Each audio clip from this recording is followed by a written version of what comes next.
Frères et sœurs, amis confinés de la terre, le Christ est ressuscité, il est vraiment ressuscité.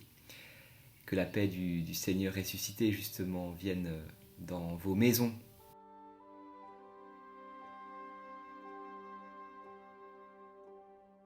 Nous voici 8 jours après la découverte du tombeau vide. Et pendant cette octave de Pâques, nous avons entendu les récits d'apparition de Jésus ressuscité. Ce qui est remarquable, c'est que Jésus ressuscité s'y prend de différentes manières pour rencontrer les uns et les autres. Pour chacun, il use d'une pédagogie différente. On voit avec Marie-Madeleine, qui est la femme plutôt affective, qui a un immense cœur. Jésus vient la consoler et il l'invite à sortir de ses émotions.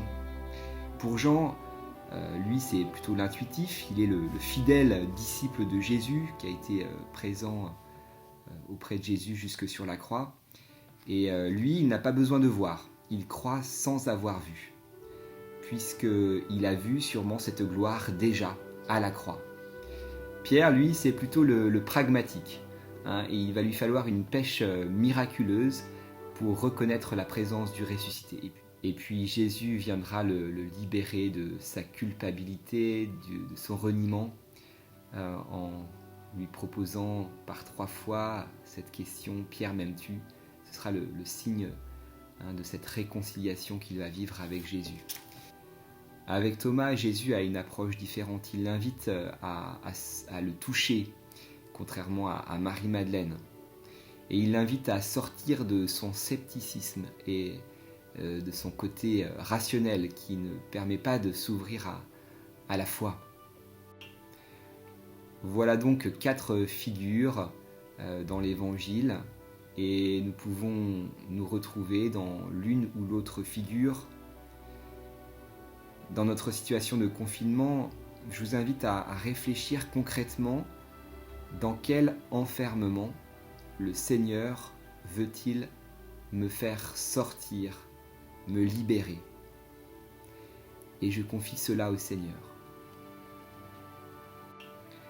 Le deuxième point que je souhaite souligner, c'est que ces récits d'apparition nous montrent que nous avons besoin des uns des autres pour croire.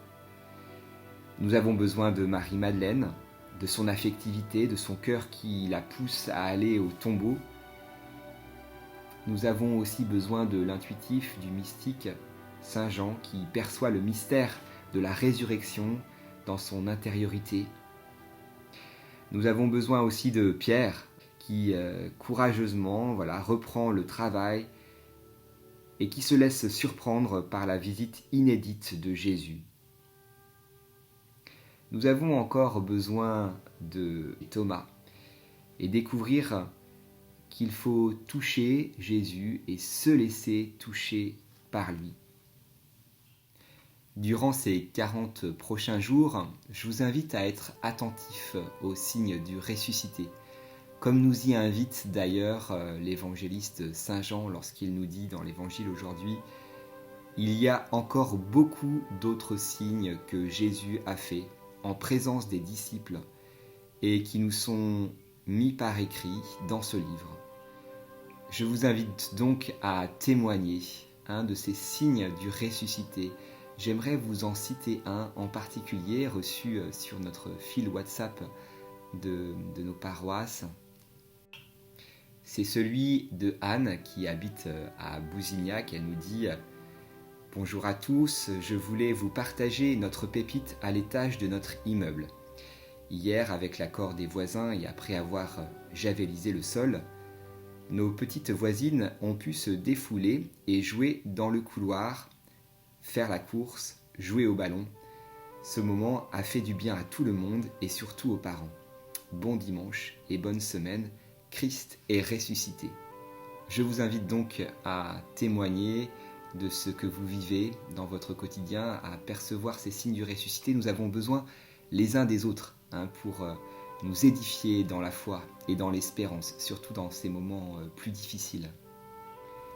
Ce soir, à 18h30, nous nous unirons avec notre évêque, Monseigneur Vincent Jordi, qui prononcera à la basilique Saint-Martin la bénédiction sur la ville et le diocèse par l'intercession de Saint Martin.